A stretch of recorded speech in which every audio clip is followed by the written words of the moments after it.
이정희 전 대표 모시겠습니다.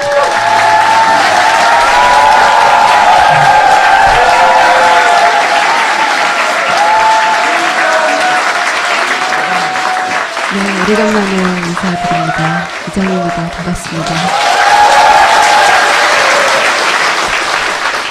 정치를 다시 시작하려고 하는 건 아니라는 말을 제가 들었어요. 네. 그래서 이제 그 좋다 그럼 자연 이정희로 얘기를 하자라고 제가 혹시 저자 이정희로 모신 건 아니에요? 그렇죠. 이 책을 썼대요. 이 책을 다시 시작하는 대화. 책 이야기는 하지 말고요. 본인이 대표였던 통합진보당의 강제 해산 있잖아요. 해산. 김영환 다이어리라고 하는 물건을 통해서 거기 봤더니 헌재 해산 과정에 김기춘 전 비서실장이 적극적으로 개입한 흔적이 나온 거죠. 지속적으로 모니터링 했을 뿐만 아니라 선고 전에도 결과를 알고 있었고, 근데 그게 다이어리를 통해서 우리가 파편적으로 얻은 정보인데 실제 그 일을 겪었던 사람으로 당시에는 말할 수 없었는데 지금 이 자리에서 꼭 밝혀두고 싶은 몇 가지 지점이 있으면 일단 그 얘기부터 하죠. 근데 그렇게 바로 훅 들어가요? 왜냐하면 통합진보당의 마지막 대표였기 때문에 이 사건은 얘기해놓고 나머지 얘기를 해야 되는 것 같아요. 나 같으면 근황부터 좀 여쭤보겠네요. 잘 살고 있겠죠, 뭐. 앞으로 정치를 하지 않겠다는 뜻을 얼핏 주변 지인한테는 밝히셨다고 하는데 앞으로 영원히 할지 안 할지 모르겠으나 안 한다 하더라도 이거는 마무리 지어야 된다 이거죠. 제가 보기에는 마지막 대표였기 때문에. 어떻게 이야기를 시작해야 할까요? 통합진보당 강제 해산 과정에 대해서는 당시 많은 여야 정치권에서 헌법재판소 결정을 존중한다는 것으로 일단락되어진 것처럼 여겨져 왔습니다. 하지만 저희는 이 사건에 틀림없이 정치공작의 내막이 있을 것이라고 생각해 왔고, 그것이 김영환 민정수석의 업무일지가 드러나면서 그 전모의 아주 일부가 이제 밝혀지기 시작했다고 생각합니다. 그리고 그 책임은 업무일지에서도 보이는 것처럼 박근혜 대통령과 김기춘 비서실장, 그리고 이들이 청와대를 정치공작의 컨트롤타워로 만들어서 가장 중요하게 통합진보당 해산을 추진했던, 그것으로 자신의 정권의 지지율을 높이려고 했던, 그리고 집권을 유지시키려고 했던 종북몰이가 바로 그 전모가 그 업무일지에 일단이 들어있다고 생각하고요. 아마 그 지난번에 김재현 국회의원이 나오셔서 간단하게 이야기를 하신 것으로 알고 있습니다. 몇 가지 주목할 만한 사안들은 2014년이죠. 2014년 8월 25일에 대통령 주재 수석비서관 회의를 해서 내란음모 사건의 항소심 판결에서 내란음모 무죄, 아로는 없었다 이렇게 판결이 나오니까 헌법재판소에 정당해산을 청구했던 것이 이제 기초가 흔들리게 된 셈이 됐습니다. 어떻게 할지를 법무부 TF와 같이 협의를 해서 종합대책을 박근혜 대통령 주재하에 마련하죠. 그리고 그것이 실행된 것들이 나와 있습니다. 10월 4일에는 연내선고라는 김기춘 비서실장의 메모와 함께 통합진보당 판결 연내선고할 거다 이렇게 나와 있고요. 그것은 당시에 내란음모 사건에 대해서 1심에서는 유죄, 2심에서는 무죄 이렇게 나왔기 때문에 보통 통상적으로는 3심까지 기다려보고 하는 것이 상식적일 것이다 이렇게 모두들 생각했는데 기다리지 않고 연내에 판결하겠다 이렇게 헌법재판소하고 입장을 맞춘 것으로 나와 있고, 그리고 그 이후에 즉각적으로 현재의 재판 절차들이 매우 빠르게 그 바뀐 방침에 따라서 진행이 됐습니다. 그리고 12월 17일 기억하시겠지만 이미 그 12월 19일 대통령 당선 2주년에 통합진보당 강제해산 판결이 있었는데요. 그 2주년이었죠. 맞아. 네. 맞춰서 한 거예요. 2주년. 네. 2주년 선물. 네. 네. 그런데 19일 이전인 이틀 전에 이제 판결 선고일자가 통보가 됐는데요. 이미 그 날짜에 이틀 전 15일 월요일에 이미 입수한 것으로 보이는 메모가 그 김영환 업무일지에 적혀 있었습니다. 통합진보당 해산. 해산 이렇게 확정이라고 적혀 있었습니다. 선거 4일 전인 거죠, 그러니까. 그렇습니다. 예. 그래서 헌법재판소의 재판관들, 특히 의심스러운 대목은 박한철 헌법재판소장이지요. 왜냐하면 10월 달에 이미 연내선고라는 말이 나오자마자 얼마 직후에 박한철 소장이 새누리당 의원들 포함해서 국회의원들이 있는 자리에서 연내선고할 것이다 이렇게 이야기를 했었던 적이 있기 때문에 그 헌법재판소의 소장 또는 재판관 내부자와 내통이 있었을 것으로 여겨집니다. 여기까지는 지난번에 김재현 의원과 함께 들으셨던 것이고요. 오늘 조금 더 말씀드리고 싶은 것은 과연 이 일을 기도한 사람들은 어떤 사람들이었나, 무엇을 하려고 했던가입니다.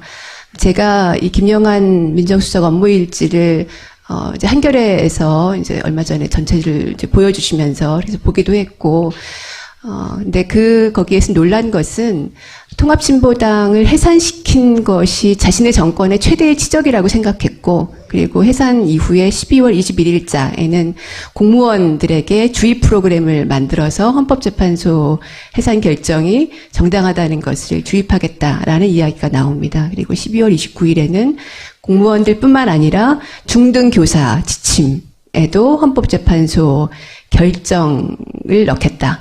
심지어 초등 교과서에는 내년부터 넣겠다 하는 이야기까지 나옵니다. 저는 그것을 보면서 이것이 실제로 청와대에서 기획하고 실행 계획을 세웠던 것이기 때문에 김영환 업무일지에 나왔을 텐데요. 제 이름이 초등학교 교과서에 실릴 뻔했구나. 그래서 아이들한테 그 얘기를 했더니 저희 아이들도 굉장히 그 대목이 섬찟했던 것 같아요. 실제로 유신 시대의 국정 철학을 전 국민에게 확산시키는 것을 목표로 했던 것으로 보이고, 그 가장 핵심적인 사례로 통합진보당 해산을 들었던 것 같습니다. 그래서 최근에도 박근혜 대통령이 본인이 가장 잘한 일이 뭐라고 생각하냐, 황교안 총리도 마찬가지인데요. 통합진보당 해산이다 이렇게 이야기하는 것이 그동안 이 한국 사회에 쌓여왔던 70년의 분단의 적대의식, 그리고 끊임없이 내부의 적을 누군가를 찾아내서 이 사람들 때문에 우리가 불안해 라고 불안감을 조성하고 이 사람들을 때려잡아야 돼 라는 어떤 적대감, 증오, 이것을 불러일으키면서 자신들이 이런 내부의 적들로부터 나라를 지켜줄 사람이야 라고 국민들에게 주입시키고 싶었던 그 생각이 아직도 남아있지 않는가. 이제는 이런 생각을 더 이상 하지 못하도록 탈출하는 것이 박근혜 정권, 이명박 박근혜 정권 9년이 남긴 쌓이고 쌓인 적폐에서 탈출하는 것 아니겠나, 이런 생각을 해보게 됩니다. 생각해보면 통합진보당이 그렇게 자신들한테 위협이 되는 세력은 아니었잖아요. 그렇습니다. 국회 내에서도 적은 의석수밖에 네. 없고. 복잡하게 생각하지 마시고요. 토론회 때 최순실이 그 토론을 보고 미운 거예요. 저는 최순실과 관련된 모든 사안들은 아주 심플하게 이해해서 돈이나 미운 거예요. 그랬을 수 있겠죠. 그리고 김기춘 비서실장 같은 경우에는 이 좌파의 씨를 말려야 된다. 네. 그것이 자신의 이 땅에 태어난 목적이라고 생각하는 사람이라 이런 결과가 나온 거죠. 네. 그래서 기억을 잘 모르시는 분들이 많은데 2심에서 무죄가 났어요. 우리가 남아있는 기억은 해산된 것밖에 없잖아요. 2심에서 무죄가 났다고요. 그래서 이거는 해산이 안 될 거라고 다들 전망을 했거든요. 근데 혹여 대법원에서 무죄가 나면 안 되잖아. 그러니까 그 전에 해산시켜버린 거죠. 그거예요, 심플하게. 그렇게 만들 수 있는 힘을 가진 사람들은 그때 뭐 대통령밖에 없는 거지. 대통령이 그렇게 하라고 한 거지. 그렇게 보입니다. 김기춘이 그렇게 실행을 한 것이고, 실제로는 2심에서는 무죄가 났던 거예요. 해산이 안 될 가능성이 대단히 높았던 거예요. 아론은 없다고. 응? 내란 음모는 없다고 나왔거든. 기억 안 나죠? 안 나지? 대법원 판결도 역시 항소심 판결과 같이 네. 내란 음모도 없었고 네. 아로도 없었다, 이렇게 판결이 났습니다. 그 판결이 난 것이 정당해산 판결이 나고 나서 한 달여 뒤였는데요. 그 대법원 판결을 받아보고 나니까 굉장히 허탈하더라고요. 너무 골 때리는 거죠. 돌이킬 수가 없어요, 근데. 진짜 억울한 거지. 말도 안 되는 사건인 거예요. 이거는 통합진보당이 주장했던 정치적 지향에 내가 동의하고 안 하고의 문제가 아닌 거예요, 전혀. 자꾸만 통합진보당이 싫어, 이정현 싫어, 앞에 깔고 얘기하는데 상관없는 거야. 너가 싫다고 죽여야 되나? 아니잖아. 자, 근데 하여튼 최순실 때문에 내가 보기엔. 책에 여기에 오랫동안 하고 싶은 얘기를 담았나 봐요, 이제. 현실 정치를 하지 않더라도 앞으로 내가 자연인 이정희로서 해야 되는 이야기. 두 가지 큰 주제가 있다고 제가 들었거든요. 제가 한 3분 정도 들을 테니까. 네. 고맙습니다. 3분을 주셔서요. 먼저 전제해야 될 것은 그러니까 정치를 하지 않는다라는 표현은 그동안 제가 하지 않아 왔습니다. 왜냐하면 한국 사회에서 살아가는 또는 모든 어디에 살아가든 많은 사람들이 존재하는 것만으로도 정치에 참여하고 정치적인 의견을 내놓고 있는 것이잖아요. 그래서 정치를 하지 않는다는 그 표현하는 건 잘 맞지 않는 것 같아서 그 표현은 쓰진 않았고요. 다만 이제 현실 정치라고 흔히들 뭐 직업적인 정치인들이 하는 것을 표현한다면 제가 그런 것을 지금 할 수 있는 일단 면목이 너무 없어서 너무 죄송스럽고 그래서 그런 일들은 잘 아마 지금 하지 않는다는 표현을 이제 해주신 걸로 보이고요. 책은 두 가지 이야기를 썼습니다. 첫 번째는 박근혜 대통령의 당선 그리고 박근혜 최순실 게이트는 도대체 무엇이 만들어낸 것이냐. 이걸 이 시점에서 한번 짚어볼 필요가 있지 않을까 생각합니다. 그러니까 속아서 뽑은 것일까에 대해서 저는 아니야, 속은 거 아닌 것 같아. 우리 국민들이 속을 만큼 그렇게 수준이 낮은 사람들이 아니야. 사실 저는 그렇게 생각했어요. 부정선거예요, 부정선거. 굉장히 오늘 쉽게 얘기하는데. 네, 그럴 가능성과 또 함께 또 하나는 당시에 그 선거를 앞두고 온갖 종편들이 종북몰이를 했지 않습니까? 국정원의 댓글 부대가 한 것이 종북몰이고요. 통합진보당의 해산, 야권연대 파산 역시 종북몰이로 만들어냈죠. 그런 상황에서는 국민들이 그동안 70년 분단 속에서 살아오면서 어쩌면 이게 색깔론의 색안경을 자신도 모르게 끼게 되는데 이것이 종북몰이가 하도 심하다 보니까 이번 대통령은 적들로부터 있을지도 모르는 북으로부터 또는 내부에 있을지도 모르는 적들로부터 대한민국을 지켜야 될 사람은 누구냐 라는 어떤 판단 기준으로 암암리에 만들어져 왔던 것이 아닌가 생각합니다. 그런 상황에서는 아무리 어떤 후보가 군복을 한번 입고 나온다고 해도 그런 기준으로 놓고 보면 박근혜밖에 찍을 사람이 없다고 생각하는 결론을 내리는 분들이 있었겠죠. 저는 우리 사회가 이명박 박근혜의 적폐로부터 이제 탈출하려면 이 종북몰이로부터 이제는 끝을 한번 내야 되겠다 이런 생각을 하고 이 책에 한마디를 썼고요. 또 하나는 진보정치가 진보정당이 그때 몰락했던 것이 우리 내부의 문제 그리고 진보정치가 스스로 재활일을 못했던 문제에 분명히 책임이 있다고 생각합니다. 제가 가장 큰 책임자이고요. 그 첫 번째는 진보정치의 존재 가치, 존재 의미. 이렇기 때문에 진보정당은 꼭 필요해. 어떤 특별한 유명한 정치인이 있지 않더라도 진보정당은 꼭 있어야 되겠어 라고 하는 것을 저희가 17년 진보정당을 하면서 제대로 국민 여러분께 말씀드렸던가. 한국 사회의 가장 중요한 문제인 비정규직 문제, 청년 노동 문제에 대해서 얼마나 책임있게 진보정당다운 책임을 대안을 내놓고 실행했던가 하는 점에서 부끄러움이 굉장히 많습니다.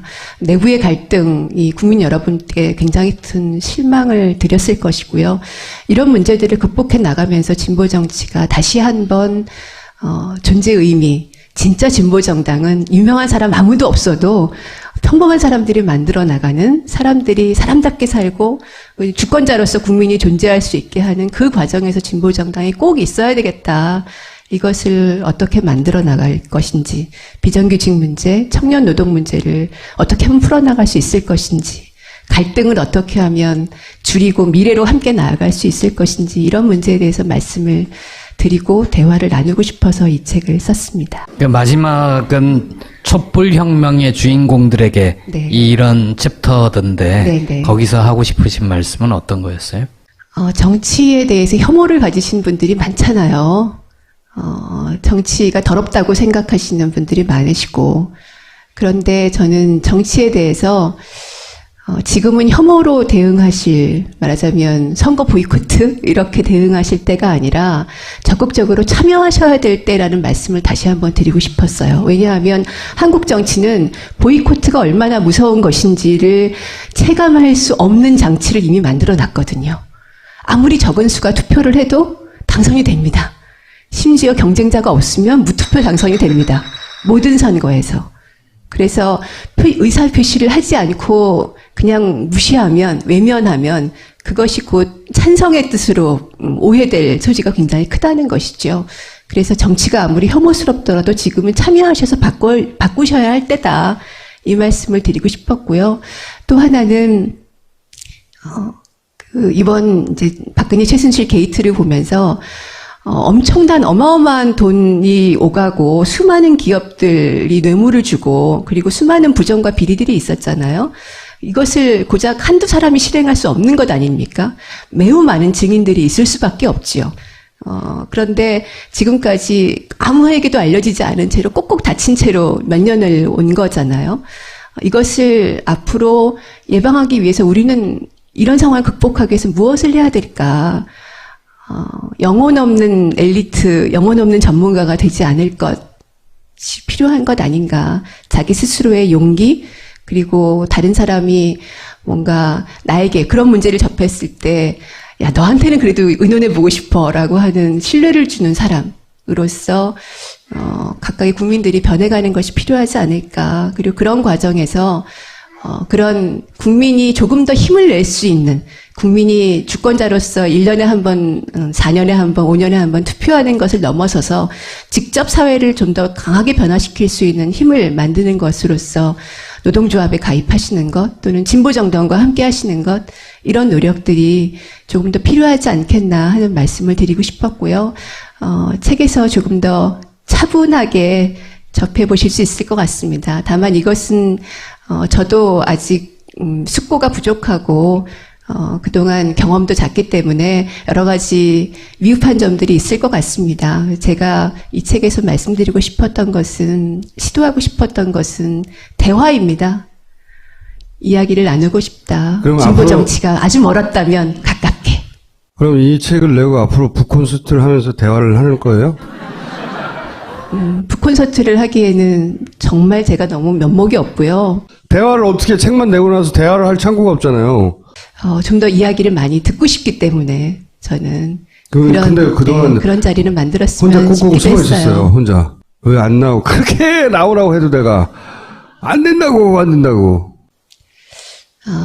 사실 너무 죄송했고요. 그동안 이제 여러 가지 어려움들도 있었지만,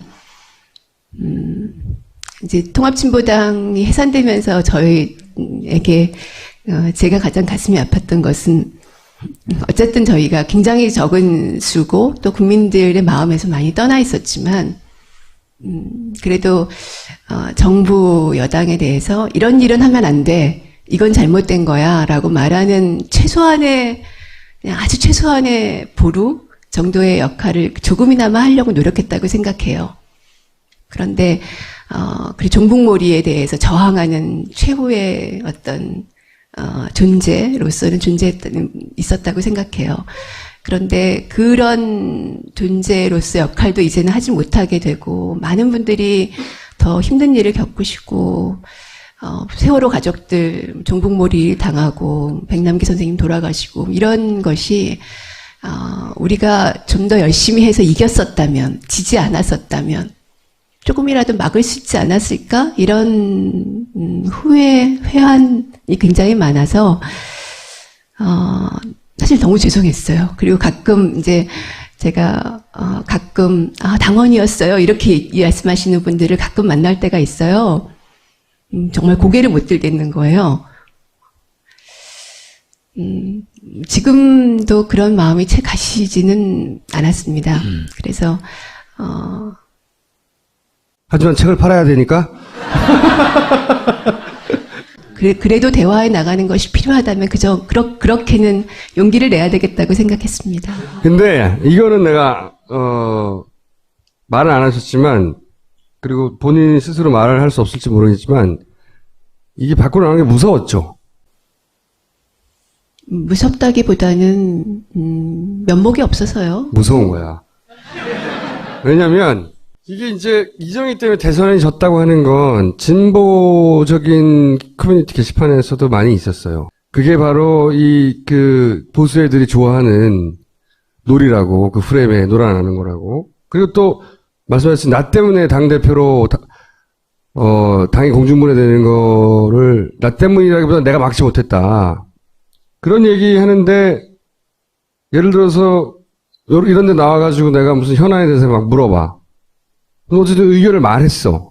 그러면 통진당의 개수가 다시 기어 나와서 이렇게 표현할 거예요. 기어 나와서 어쩌고저쩌고 한다는 게 뭐 보수 매체나 저쪽에 이용을 할 거 아니에요? 아니, 그거는 이미 벌써 진행되고 있어요. 광화문에 종북 세력들이 다시 등장했다, 주도하고 있다. 이런 공격들은 늘 하죠. 근데 이제 이정희가 직접 나온 건 차원이 다르죠. 개수가 나타났으니까. 종종 교수가 출몰하기도 했어요. 거기는 개인으로 간 거고.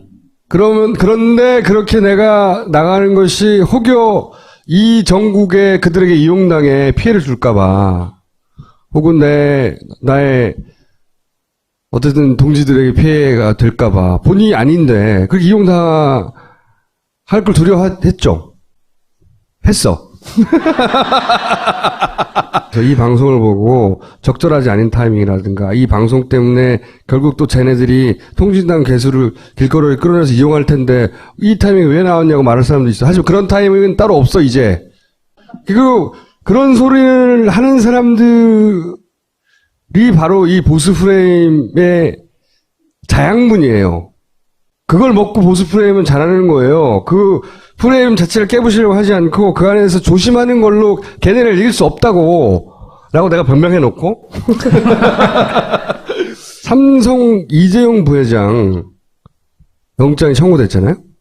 네. 네. 이 영장은 당연히 발부되기를 모두가 바라요. 어떻게 전망하십니까? 그리고 왜 발부돼야 되죠? 법률가로서 얘기 한번 해주세요. 법률가로서. 법률가로서 말씀드리면 당연히 증거인멸의 우려죠. 이미 이제 삼성 내에서 증거인멸을 지시했다, 진행하고 있다는 것이 지난번 영장 처음 청구됐을 때도 특검에서 제시했던 것으로 알고 있고요. 그리고 그 이후에 증거인멸의 우려라는 것은 이재용 씨가 전체적으로 이 사건의 가장 중심에 있고, 그리고 삼성의 그 일을 담당했던 모든 사람들에 대해서 지휘 관계에 있기 때문에 그 말들을 맞출 가능성이 굉장히 높다는 이런 점에서 증거인멸의 우려는 그때도 지금도 상당히 높다고 볼 수 있겠고요. 지금 이제 영장을 발부한다는 의미는 아마 이런 것일 것 같습니다. 삼성은 지금까지 언제나 살아있는 권력이었죠. 정치 권력은 때로 없어져 가기도 했지만 박근혜도 지금 사라져가는 권력인 거잖아요. 하지만 삼성은 여전히 살아있는 권력이고 늘 헌법과 법률의 위에 있었죠. 필요하면 자기가 원하는 법을 만들어요. 그렇죠. 이 삼성도 헌법과 법률의 지배하에, 국민의 민주주의의 지배하에 있다는 것을 분명히 이야기하고, 그 최순실과 정유라에게 간 돈이 어디에서 나온 것이냐. 바로, 국민들이, 하청 노동자들이 실명해가면서 만든 삼성의 물건, 또 백혈병에 걸려가면서 만든 삼성의 물건, 그런 그 피와 땀에서 나온 것이잖아요. 그것이 수백억이 한 개인의 박근혜, 최순실, 정유라 그 개인의 이익을 위해서 갔다는 것은 더군다나 삼성의 이재용의 경영권 승계 문제 때문에 그 대가로 갔다는 것은 굉장히 심각한 문제라고 보기 때문에 살아있는 권력에 대해서 단죄할 수 있어야 정말 사법권이 민주주의의 한 기둥으로서 존재하는 것이다라고 법률가로서 생각합니다. 영장은 그래서 발부될 것 같다고 보세요? 저는 기각된다에 팔을 걸었거든요. 법률가들은 원래 예측을 잘 안 하는데요. 굳이 건다면 한 6대4 정도로 발부된다에 저는 걸어보겠습니다. 일단 헌재가 인용이 돼야 한다고 생각하는 건 너무 당연할 텐데 법률가로서 인용돼야 되는 이유를 한 번 말씀해 주시고 또 전망을 해주세요. 두 번째로.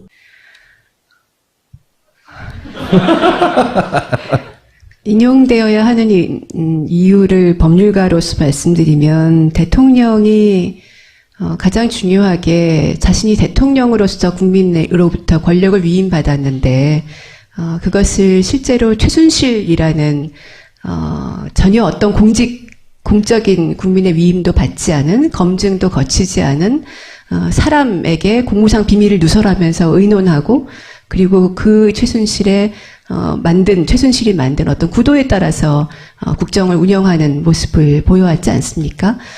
대통령으로 당선된 사람은 자기인데 다른 사람에게 권력을 사실상 위임한 것이나 마찬가지의 결과가 된 거죠. 이것이 국민주권주의의 위배고 국민들의 대통령 선거를 사실상 무력화시킨 것이라고 생각합니다. 그런 점에서 중대한 헌법 위반이 있고 이것은 이미 10월 25일이지요. 대통령 10월 26일인지 정확치 않은데요. 대통령이 스스로 최순실에게 여러 가지를 물어봤다 이렇게 자백한 것이잖아요. 그래서 이미 그 시점에 이 탄핵 이유는 확정됐고 탄핵은 인용되어야 되는 것으로 당연히 이미 결론은 내려졌다고 생각합니다. 이제 그 이후에 뭐 뇌물죄 등도 역시 증거로 지금 그 안종범 수석이라든가 여러 가지 증거들로 분명하게 드러나고 있어서 인용 결정이 나와야 되는 것은 당연한 것으로 생각하는데요. 다만 저도 우려가 있습니다. 그러니까 이제 말씀 주신 대로 헌법재판소의 재판관 구성 자체가 상당히 편향되어 있다는 것은 이미 통합진보당 해산 결정에서 8대1로 드러난 것이잖아요. 그래서 것이 그런 편향된 구성 때문에 사실상 야당 추천 인사 한 사람 이외에는 다 정부 여당의 입김이 들어간 사람으로 재판관이 구성되고 있는 것이죠. 이런 점에서 과연 기각 결정이 나올 가능성이 0%도 없다. 이렇게 장담할 수 없다고 생각합니다. 국민들께서 의사를 좀 더 정확하게 표명해 주시고 야당들도 역시 헌법재판소 결정에 대해서 승복하겠다라는 차원의 이야기가 아니라 헌법재판소가 분명히 어떤 결정을 내려야 되는지를 국민의 의사를 정확하게 전달하는 역할을 해야 된다고 생각하고 만약에 헌법재판소가 인용 결정을 내리지 않고 기각한다면 그것은 헌법재판소의 역할이 도대체 이런 일을 감당할 수 있는 기관이냐, 구성이 제대로 되어 있느냐, 헌법재판소한테 이런 걸 맡기지 말고 앞으로는 아예 대통령 국민소환제를 도입해야 되지 않겠느냐 하는 것으로 논의가 이어져야 한다고 저는 생각하고요. 이런 법률가로서 생각과는 조금 더 한 발 더 나가면 뭐 저자로서 드리는 말씀이기도 한데 기각된다면 오판이죠. 분명하게 국민들이 이미 본인 스스로 박 대통령이 자백했고 범법 위반 사실을 자백했고 국민들이 범죄 사실의 증거를 알고 있는데 기각한다면 오판인 것이죠. 그런데 이 오판에 대해서 어떻게 할 것이냐. 탄핵 절차라는 것은 국민들이 이미 정치적 판단을 내리고 이 대통령은 민주주의를 더 이상 끌어갈 수 없다고 생각하고 퇴진을 요구한 것입니다. 그 절차의 하나로 헌법재판소에 일을 하나 맡긴 거죠. 근데 이 일을 제대로 하지 못했다는 거죠. 헌법재판소가. 그렇게 된다면 당연히 국민들로서는 원래 가지고 있던 요구를 계속 밀고 나갈 수밖에 없고 하나의 판결이나 또는 하나의 법률은 이 국민들이 민주주의를 위한 저항권 행사에서 가로막을 수 있는 것이 되지 못한다고 생각합니다. 국민들이 저항권 행사라는 것은 이미 87년 헌법이 만들어 놓은 4.19 혁명의 정신을 계승한다는 데서 이미 우리 헌법이 받아들이고 있는 것이거든요. 저는 그것이 바로 우리 국민들이 진보 정치와 함께 가져야 할 상상력이라고 생각합니다. 가로막히지 말고 헌법과 법률과 어떤 하나의 판결을 가로막히지 말고 민주주의를 위해서 한국 사회가 어떻게 변화해야 되는지를 꾸준히 밀고 나가는 힘, 그것이 바로 작년 겨울부터 시작된 촛불 혁명이라고 생각하고요. 이것이 민주주의의 완전한 완성으로 주권자 선언의 승리로 귀결되기를 바랍니다. 별로 비문이 없어, 비문이. 길게 얘기하는데. 딱질세게 아주. 혹시 내가 여기 나가면 꼭 이 말은 하고 와야지 이런 거 있었어요? 근데 안 물어봐서 못하는 게 있나요? 많이 죄송하다는 말씀을 드리고 싶었습니다. 자, 여기까지 하겠습니다.